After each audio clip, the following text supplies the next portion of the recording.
Hi everyone, my name is Yucheng Peng. This is my final presentation. In 2020, China was able to make the epidemic disappear temporarily by enforcing strict controls, and the economy quickly restarted, with China's GDP going 2.3% on that year, making it the only major economy in the world to achieve positive growth. However, as a real Chinese living in China, I also see the problems behind the success. So today, let me analyze for you how COVID-19 has affected China. This is my theme statement. In China, where COVID-19 has been nearly eradicated since the spring 2020 outbreak. However, zero COVID policy for the virus have left an equally negative impact on society. How China managed the COVID-19 pandemic. There are early detection, early reporting, early quarantine, and early treatment. First, early detection. In China, the government will provide free testing to citizens in your city if there are new infections. And in China, we all have a health tracking QR code. The codes use self-reporting and automatically collected travel and medical data to give people a red, yellow, or green. If you want to walk around freely, people in China must have a green rating. Otherwise, you cannot enter any public places and take public transportation. Early reporting. In China, daily information about the outbreak in the local area and in the community, allowing to the risk of travel and tourism. A complete inventory of patients moving through the community and the society. And their admission and control played a major role in prevention and control of epidemic. Early quarantine. Chinese government is taking firm and strong measures to control the source of infection and reduce the infection rate. Strict isolation and control of confirmed cases, suspected cases, fever patients, and close contacts were implemented. Every time a confirmed case is found, the community is immediately sealed off and all previous visitors are forced to be tested. Early treatment. China diagnosed all suspected cases and also built temporary hospitals using all possible sites, such as schools, stadiums, hotels, etc.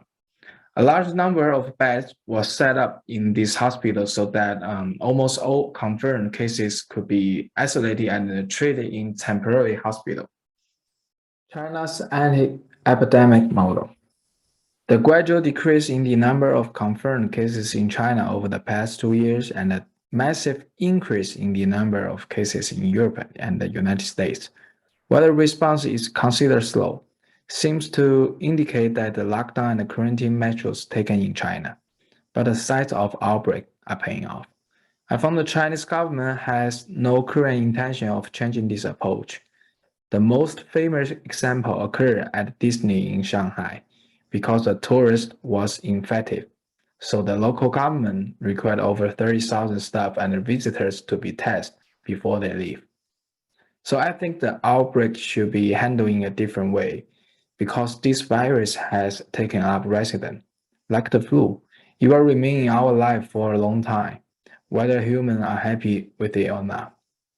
Even though the desired epidemic prevention effects can be achieved, basic humanity and dignity should not be denied.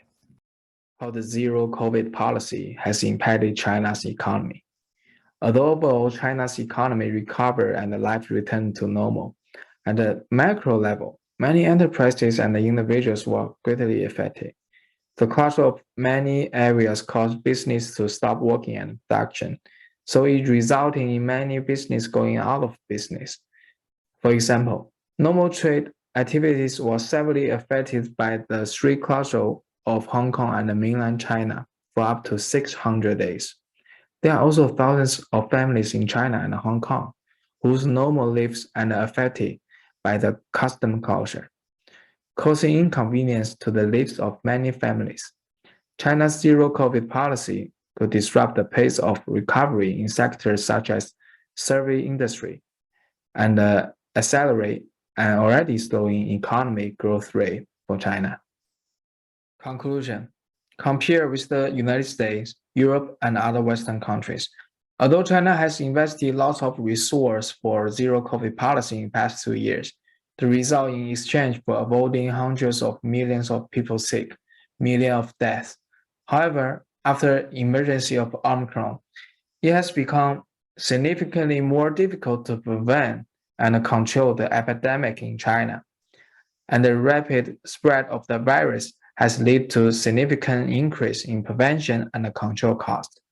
In the long run, if the epidemic does not rebound, social and economic life can recover more quickly and more effectively, while a safer environment has an important psychological impact on people. But I also hope that Chinese government will be calm and open-minded enough to observe and learn from the experience and the lessons of Western countries and find the best policy to face the epidemic. Thank you.